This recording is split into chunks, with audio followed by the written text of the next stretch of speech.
ॐ नमो हनुमते भयभञ्जनाय सुखं कुरु फट् स्वाहा। એક સંતે બહુ સરસ મજાની હનુમાન ચાલીસાની વ્યાખ્યા કરતા કીધું 40 ચોપાઈઓ છે એ 4 વસ્તુને આપણી અંદરથી જીરો કરી નાખે. 4 વસ્તુનો જીરો કરે. 40 એટલે છોકડું મીંડું 4 થાય ને 40. તો હું તો એમણે બહુ મસ્ત વાત કરી. અપમાનને જીરો કરે. જે હનુમાનજીનો ભગત હોય જે ભગવાનનો ભગત હોય ક્યારેય કોઈનું અપમાન ના કરે, સહી લે. કારણ કે અતુલિત બલધામ હેમ શૈલાવદેહમ, આવા હનુમાનજી મહારાજ જ્ઞાનીનામ અગ્રગણ્યમ વિદ્યાવાન ગુણી અતિ ચાતુર, આવા મહાન સમર્થ રાવણના દરબારમાં અપમાન સહન કર્યું, પણ અપમાન કોઈનું કર્યું નહીં એણે. એટલે અપમાનને જીરો કરી નાખે. હનુમાન ચાલીસાનો જે ઉપાસક હોય એ કોઈનું અપમાન ના કરે, કોઈનું અવમાન ના કરે. અને જેનામાં આધ્યાત્મિકતા જ નથી, જેનામાં સદગુણો જ નથી, જે ખરેખર અધૂરો છે,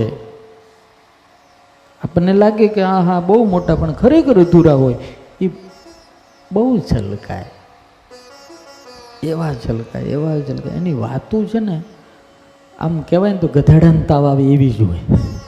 આવે નહીં એને, પણ આની સાંભળે તો આવી જાય.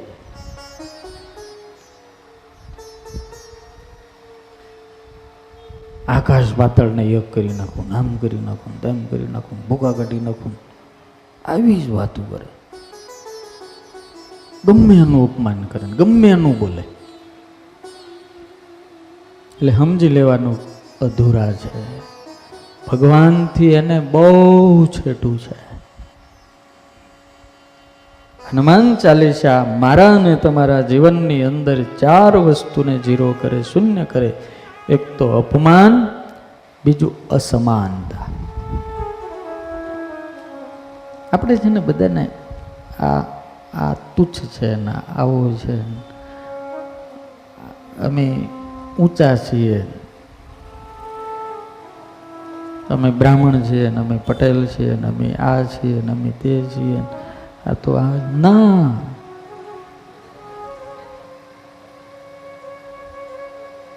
जो भगवान के भक्त होते हैं ना वो सब समान ही होता है. પછી સ્વામિનારાયણ ભગવાનને સગ્રામના ઘરે જવાની શરમ ન હોય, અને સબરીના હેઠા બોર ખાવાનો એને આંચકો ન લાગે, કારણ કે ભક્ત છે. સમાનતાનો ત્યાગ કરાવે. બીજું અભિમાન શૂન્ય થઈ જાય. હનુમાનજીને અભિમાન છે ભાઈ, જરાય છે આમ જરા પણ.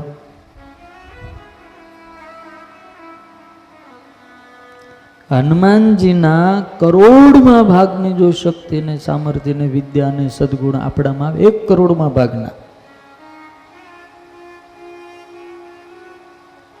તો આપણે છે ને ધરતી ઉપર પગ નો અડે. આપણા ફૂલાઈને ફદુડી થાય, હા, ફૂલાઈને ફાળકો થાય,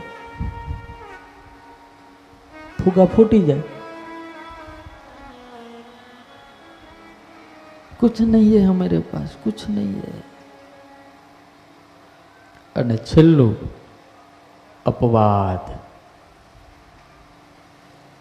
આપણે છે ને જેની તેની ઉપર આળ નાખ્યા કરીએ છીએ, અપવાદ કર્યા કરીએ છીએ કે આવો છે, આમ કરે છે, આ ચોરી કરે છે, આવું કરે છે, આ તેમ કરે છે. આવા અપવાદ નાખ્યા આપણને ખબર જ નથી હોતી.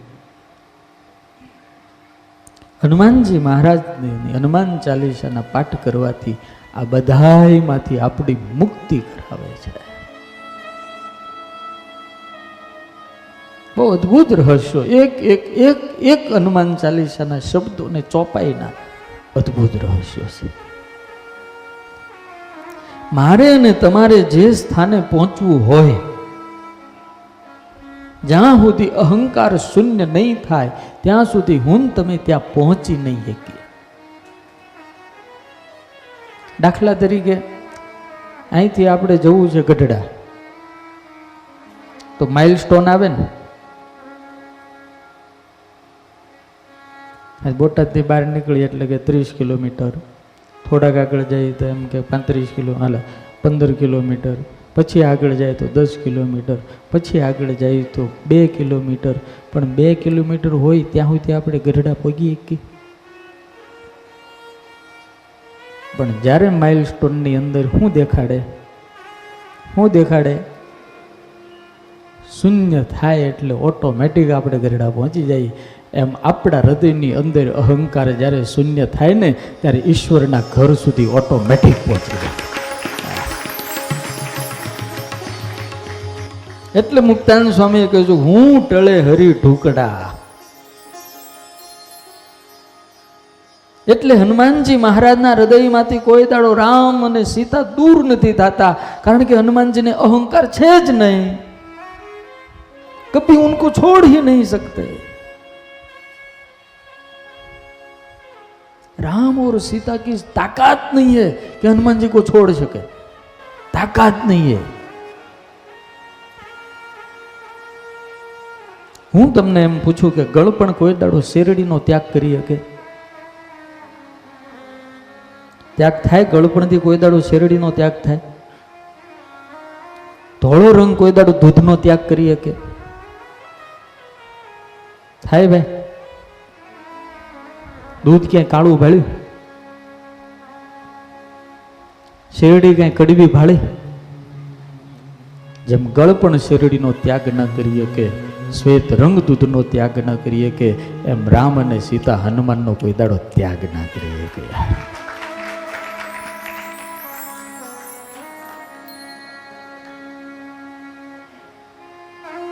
અને એટલે જ હનુમાનજી સદા પ્રસન્ન રહે છે, સદા પ્રસન્ન.